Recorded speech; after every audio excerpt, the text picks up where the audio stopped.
You know what hurts more than words? Silence. Being ignored can feel like someone is telling you without saying that you don't matter. But here's the truth. Your worth is never measured by someone else's attention. So today I'm going to give you 5 smart responses. No begging, no drama. Don't instinctively protect your peace, your power and your dignity whenever someone ignores you. When someone ignores you, the very first instinct most people have is to chase after they attend, to text them again, to call them one more time, to show up and ask, "Did I do something wrong?" That chasing does not bring you closer to them, it pushes you further away from yourself. The smarter move is to stay calm, don't chase. Because the truth is, the more you run after someone's attention, the faster it runs away from you, and you are never created to beg for what's already yours: respect, love, and dignity. Think about it like this. Imagine you send a text to a friend and hours go by without a reply. Your mind starts racing. Did I say something wrong? Are they upset with me? And the temptation is to send 5 more messages just to get a response. But what does that really do? It doesn't solve the silence. It only shows that you despair to fill the gap. A calm person, a confident person will send one message then set their phone down and go live their life. That's power. Power isn't loud. Power is quiet, controlled, and steady. Let's take another example. Picture a business setting.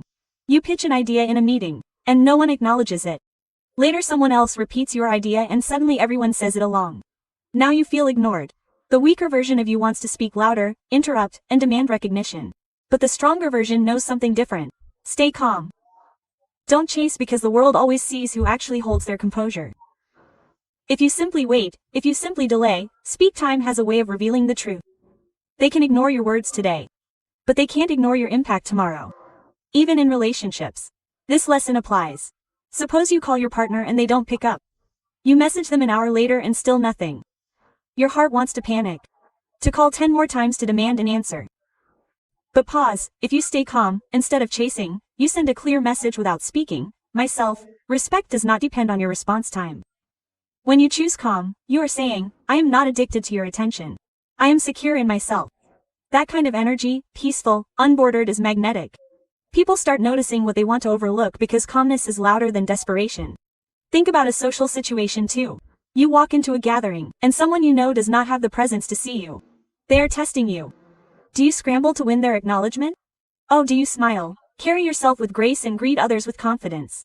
The second response shakes them more than any words could. Why? Because when someone ignores you they expect you to shrink.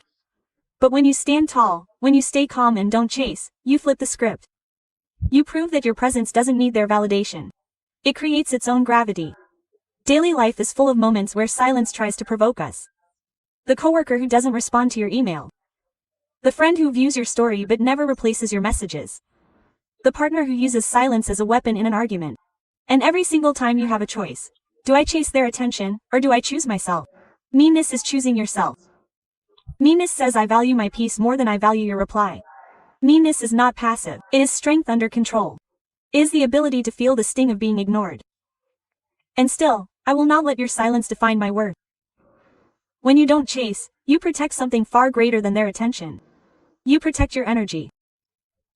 Your energy is the most expensive currency you have, and once it's spent on begging, on overthinking, on trying to drag people into conversations they don't want to have, it's gone. But when you conserve energy, you hold it close and redirect it into growth, progress, and the people who value you, you rise. And the beautiful twist is this.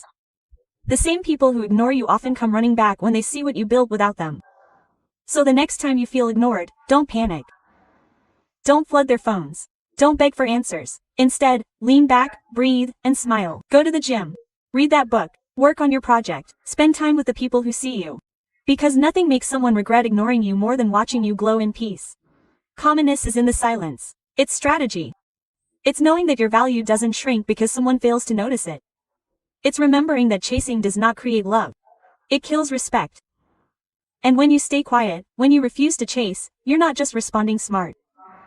You're rewriting the rules of how you allow people to treat you. When someone ignores you, the worst thing you can do is keep pressing for answers that don't come. It drains you, frustrates you, and slowly eats away at your dignity. That's why the smarter way is simply ask once. Step back, not 10 times, not 100 times, once, and then you let the silence do the talking. Because asking once shows maturity, but stepping back shows strength. It's you saying, I gave you a chance to meet me halfway. If you can't, I won't drag you the rest of the way. Imagine this in a friendship. You text your friend. Hey, I haven't heard from you in a while. Everything is okay. That's what I'm asking. You shouldn't care. You open the door. But if hours pass, and there's no response, what do? The weaker part of you wants to follow up again. Wants to say, did you see my message? Are you mad at me? Please just reply. But the wiser version of you not chasing is a trap. Instead, you step back. Because if your friend truly values you, then walk through the door you open. If they don't, silence is the answer. Respect yourself enough not to beg for what should flow naturally. The same rule applies at work. Picture this. You send an important email to your boss or clients. You write politely, ask for what you need and send it. But then silence. No response. You feel the urge to send 5 follow-ups and panic. But here's the truth.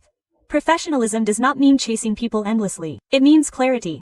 You send 1 follow-up after a respectful time. Just checking if you had the chance to review my earlier message. That's asking once more clearly and honestly. After that, you step back and continue with what you can control. Because sometimes silence is personal. It's just a priority, and people respect the person who values their own time and not to beg for acknowledgement. Think about relationships. You ask your partner a simple question. Hey, can we talk about what's been happening to you? That's fair. That's direct. If they avoid the question, if they retreat into silence, you don't chase them down endlessly. Please talk to me over text. You ask once, and that was enough. Now you step back and let them sit with their choices. Because chasing doesn't force the truth. It only makes you smaller while their silence grows bigger. Sometimes the most powerful thing you can do in love is to pause and say through your actions, I care but I won't beg. I'm here but I won't chase. There is power in restraint. Take a social example. You invite someone to hang out.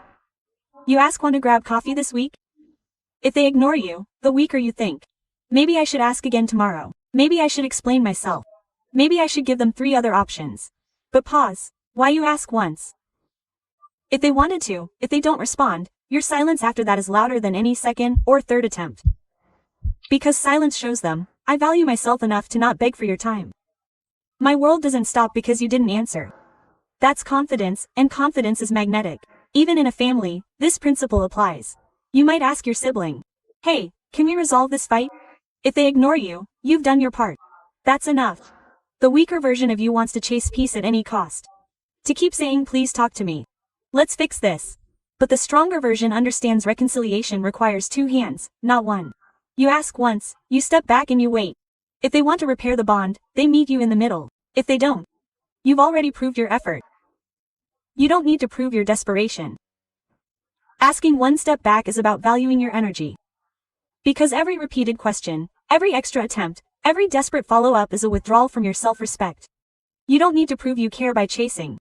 You prove you care by asking clearly once. After all, the ball isn't in your court anymore.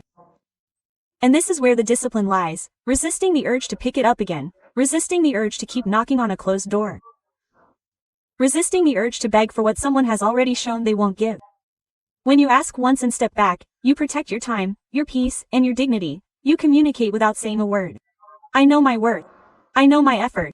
If you choose silence, that's your choice. I won't destroy myself. Respect trying to drag a response from you. That's not weakness. That's strength. That's emotional maturity. That's the kind of quiet power that makes people think twice before ignoring you again. Because they may be too late that your love, your effort and your energy were never there to waste. When someone ignores you, the trap most people fall into is over-explaining, over-apologizing, or overreacting. They write long messages, pouring out their emotions, hoping that they might just be if they say enough, the other person will finally respond. But the truth is, the more words you spill, the more power you give away. That's why one of the smartest responses when you feel ignored is to keep it short and neutral. Not cold, not rude. Just calm, controlled, and simple. Because the few words you use are stronger than they seem. Imagine this, you take someone, and they don't reply for days. Finally, they come back with a lazy, half-hearted excuse. Now the emotional version of you wants to unload a whole paragraph. I don't understand why you could not just respond earlier. Do you even care? I waited so long just for this? But pause. What does that do? Drains you and entertains them. Instead, the smarter you reply with something short and neutral like got it. 2 words. No begging, no drama. Just a casual acknowledgement.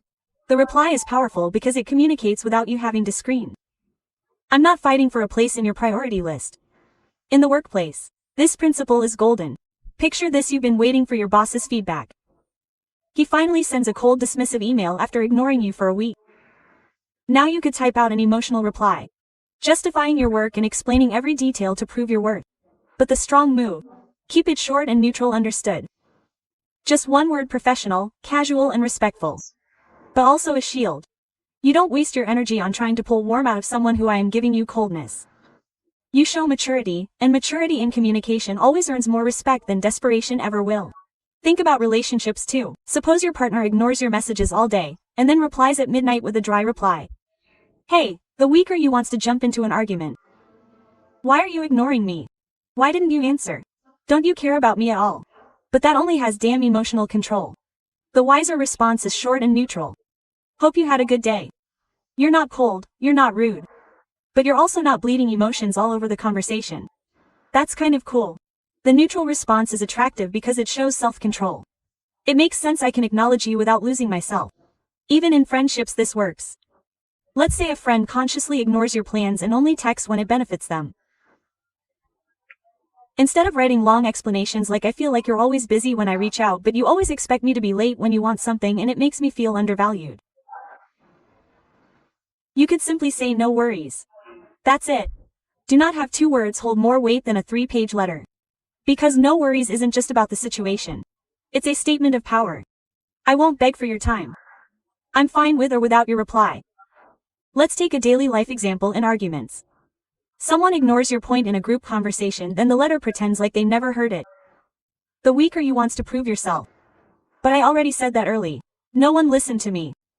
But the stronger version says commonly noted one word: simple, neutral. You are not fighting to be heard anymore. You are showing that we are, and not they acknowledge that you are steady. People always underestimate the weight of short responses until they realize how much silence and control they carry. Short and neutral responses also protect your mental health. When someone ignores you, it's natural to spiral to wonder, did I do something wrong? Should I explain myself again? But when you keep your responses brief, you stop feeding the psycho. You remind yourself, I don't know anyone else. My word does not need paragraphs. My value is clear in my presence, not in my explanations. That self-respect disguises simplicity. And here's the beauty of it. Short and neutral responses are unforgettable. When you send a long emotional message, people skim it, roll their eyes and move on. But when you drop a chore, a neutral reply like "all right, okay, got it," it lingers. They think about it. They wonder why you didn't react more. They wonder why you didn't chase, and in that wondering they feel the absence of your emotional energy. That's when the tables turn. Your restraint becomes their question. So whether it's a friend, a colleague, a partner, or even a stranger, remember this: you don't need to match someone's silence with a storm. You don't need to over-explain to prove your worth. Keeping it short and neutral is not about being inattentive, it's about being intentional. It's the art of showing strength without raising your voice. The wisdom of saving your energy for what truly matters, and the confidence of saying more with less. When you're ignored, the first wave that hits you is emotional. You feel hurt, you feel undervalued, and you want to explain yourself into being seen. But here's the truth: the more words you use in that moment, the more power you hand over to the other person.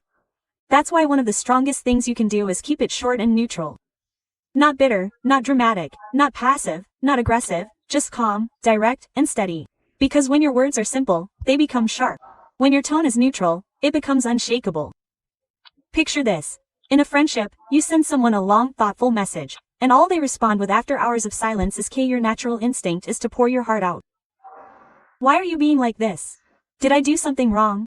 Do you even care about this friendship anymore?" But notice what's happening: you're handing them the power to control your emotions. Instead, imagine if you just replied with "got this," short, neutral, calm. Suddenly, the whole energy shifts. You've seen them. Their lack of effort won't make you beg.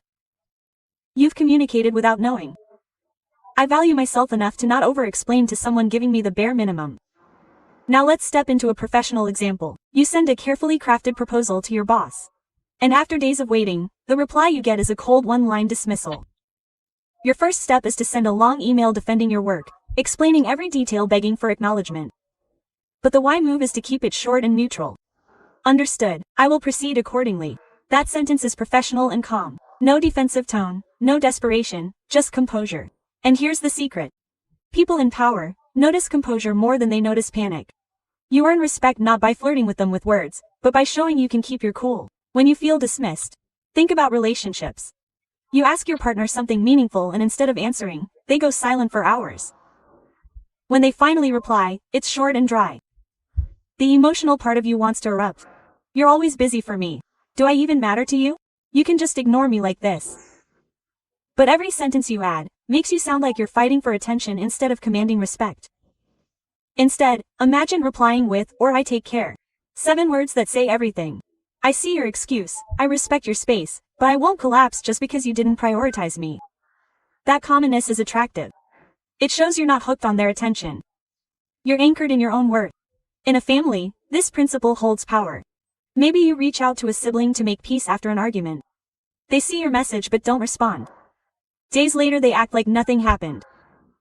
The emotional version of you wants to write a full-page explanation reminding them of your effort, your pain, and how much you care.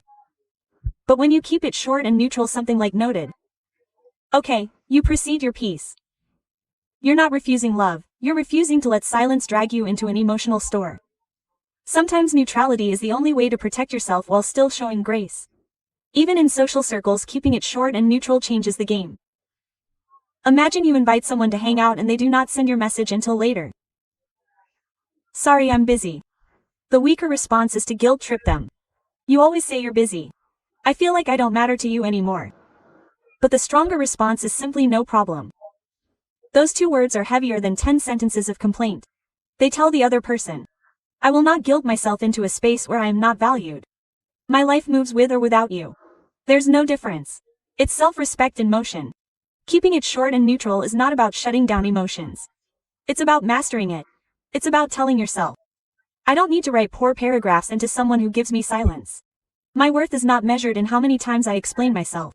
A short reply like "got it," "all right," "understood," may seem small, but they carry a quiet thunder. They linger in the other person's mind because you didn't react the way they expected.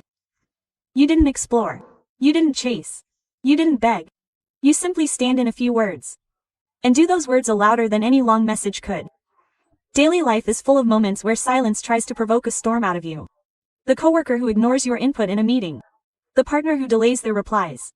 The friend who only reaches out when it suits them. In the each of these moments, the strength is not in over-explaining. It's in underreacting. Short neutral words act like armor. They keep your emotions intact and your dignity untouched. They prove you can respond without unraveling. They remind both you and them, silence does define you, your composure does. When someone ignores you, the first temptation is to sink into the quicksand of overthinking. You replay the silence in your mind like a broken record. Why did they answer? Did I do something wrong? Am I not good enough? And the more you think about it, the deeper you sink. But here's the truth. Silence from others is not a signal to drain yourself. It's a sign to redirect your energy. Because the more you chase answers from people who choose not to give them, the less energy you have left to build the life you deserve. Picture this in a relationship. You send a heartfelt message, and it's left unread. Hours pass by more than days. Instead of waiting by the phone, instead of refreshing your screen 100 times, redirect your energy. Go to the gym. Run that extra mile. Turn your frustration into your strength. Every drop of sweat is a reminder, their silence won't break me. It will build me. And here's the paradox. While you're out there sculpting your body and sharpening your mind, the same person who ignored you will one day look back and realize what they lost. You didn't just wait, you evolved. In friendships, this principle is powerful. Suppose you're always the one making plans, sending invites, checking in, but the effort is rarely returned. That can crush your spirit if you keep pouring into an empty cup. But instead of soaking up, imagine redirecting that energy into a new skill. Sign up for that class you've been putting off. Start that side project you keep dreaming about. Replace the hours of waiting for someone's reply with hours of building something meaningful. Because one day when that friend finally looks for you, they'll find a version of you they can't ignore anymore. Even in the workplace, silence can be frustrating. You may pitch an idea and no one acknowledges it. The old you might do it in bitterness, replaying the moment, wondering why no one listens. But the wiser move is to redirect your energy. Work silently on refining your idea. Improve it, polish it, and let the results speak. People may ignore your words today, but they can't ignore your progress tomorrow. Redirecting your energy at work means you don't waste time seeking validation. You invest time in becoming unpredictable. Think about family dynamics too. Sometimes you try to resolve conflicts. You reach out and all you get is silence. That silence can hurt the deepest, because you expect unconditional support from family. But instead of drowning in resentment, redirect your energy towards self-growth. Pour into your education, your career, your personal goals. Let the silence that once hurt you become the fuel that drives you to create a life so full of fulfillment that you no longer need approval to feel complete. Daily life gives countless chances to practice this principle. A partner who ignores your taxes. A covert who takes credit for your ideas. A friend who disappears when you need them. Each of these situations is an invitation not to fight harder for their attention, but to take the same energy you're about to waste on them and invest it in yourself. Go outside and breathe fresh air. Read that book that's been gathering dust on your shelf. Call the person who does value you. Write down your goals and take one small step toward them. Because the truth is, energy is currency and you get to decide where you spend it. Spend it chasing silence and you'll always feel bankrupt. Spend it building yourself and you'll always feel rich. Redirecting your energy doesn't mean you're pretending not to care. It means you care about yourself more. It means you're saying, I will not give my peace away to someone who doesn't see my worth. I will reinvest it into the only person I can always count on me. That the shift changes everything. Suddenly, you're not sitting in the dark waiting for someone's light. You're building your own fire. And here's the miracle of it. When you glow from within, the very people who ignore it, you're drawn to the flame. When you stop pouring energy into dead ends, you discover how much you can do with it. That project you never had time for suddenly takes shape. That goal you thought was too far suddenly feels closer. That self you thought was lost suddenly comes alive again, because silence is not the end of the story. It's redirection. It's the universe's way of saying, stop staring at closed doors and start walking toward open ones. And every time you choose to redirect your energy, you remind yourself that being ignored is not the end of your power. It's the beginning of it. When someone ignores you, words often become useless. They may promise, they may explain, they may give you excuses as smooth as silk, but actions are the only true language that never lies. When you decide to match actions, not to excuse yourself, you rise above the emotional tug-of-war people try to pull you into. Think about this. How many times have you heard, sorry, I've just been busy? But when you look closely, they had time to scroll posts, laugh and chat with everyone else. Words are cheaper, but actions are costly because they require effort, consistency and truth.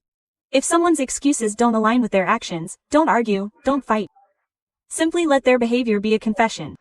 Picture this. You are waiting on a friend who said, I call you back in 5 minutes or pass. Days pass. The call never comes. Later they say, oh, I forgot. Now you have to make choices. You can either chase their words or observe their patterns. A smart person doesn't hang on to, I forgot. A smart person says, if you forget me once, maybe it was an accident, but if you forget me again and again, maybe I was never a priority. That's why, matching actions is power. It keeps you from being fooled by repetition of the same empty script. In relationships, this principle shines brighter than anywhere else. Imagine your partner says, I will change, I will be better, I will listen more, makes sweet promises. But then when anger comes, the same disrespect, the same silence, the same ignorance repeats. A strong person doesn't keep clapping for promises that are never performed. They look at the stage, and if the show never begins, they quietly walk out of the theater. That's dignity. That's self-respect, because excuses without action are like checks that can't be cashed. They bounce every single time. Let's step into the workplace for a moment. Your colleague says, I'll take care of the project tomorrow. Tomorrow comes and the work is untouched. Then comes the excuse. I have too much on my plate. The next week it's the same. Now you could waste energy confronting them every single time. Or you could match their actions. If they consistently drop the ball, you don't rely on them anymore. You learn to adjust, plan around them, and stop expecting miracles from someone who has proven their patterns.